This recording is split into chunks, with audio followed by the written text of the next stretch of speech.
If you've tried other business coaching programs, I would say it wasn't designed for personal trainers. The person coaching wasn't a personal trainer or owned their fitness studio.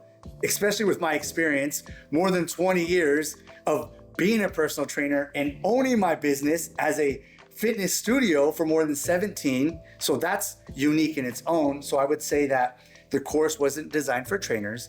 The course wasn't taught by someone who's in the industry and who has done it. I would also say the course wasn't centered around the human aspect of not only us as coaches, but the relation aspect of what it is that we do and how do we communicate what we do for people and the impact we have in their lives and how important health and fitness is. I would also say that if you didn't get results for another program, there was an issue in either expectations as a coach, I expect you to do this.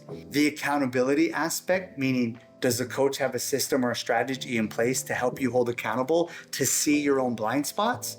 And has that coach actually been down the path that you're down? So there are a couple different variables that could affect the results and the effectiveness of the program. That's where my program is not only unique, it's a one of a kind because I address all of those issues in this program.